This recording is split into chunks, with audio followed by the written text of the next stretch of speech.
If you knew what I knew about youth sport, you would not challenge your kids in the way most people do. What is it that you know that all parents should know? It's really dangerous. When you put the psychological and emotional well-being of young developmental minds and parents that are a little stressed, a little overwhelmed, they want the best for their kids, and you've got these amateur coaches in the US with the most tender part of the growth arc of psychology, it's a dangerous proposition. It's very interesting what this guy's saying about, youth sports and the psychological part of it. One thing I thought was great when I was coaching at City is prior to even coaching, I had to do a few trainings. Um, and one was safeguarding. It's called safeguarding. And I don't know if it's offered in the US. I mean, you can take it in the US, but I think it might be, I can't remember if it's a UEFA thing.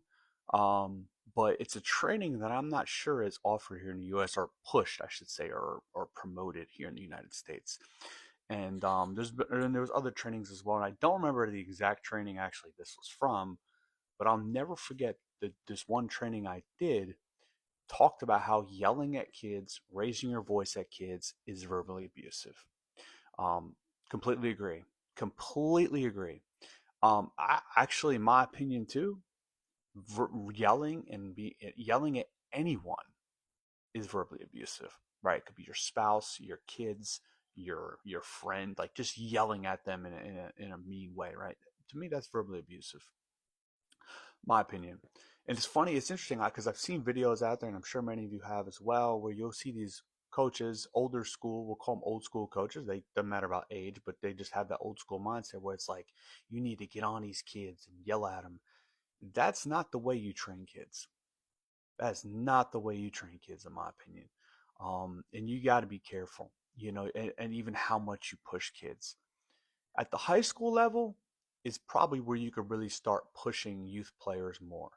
Does that mean you yell at them? No, no. I don't believe in yelling at people. I think it's verbally abusive. I don't think it's the best way you get the best out of somebody. That's just my opinion, but it's really interesting what this guy said. I really agree with him, especially you have a lot of amateur coaches in the US, grassroots coaches that have no idea what they're doing. I've been there. That's how I started out.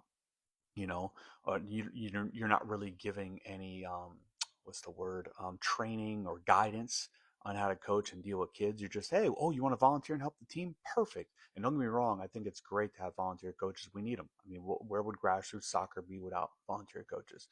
Wouldn't have it. I know they're hard to find. So I think that's great, but there needs to be some kind of training, within those grassroots leagues on how to work with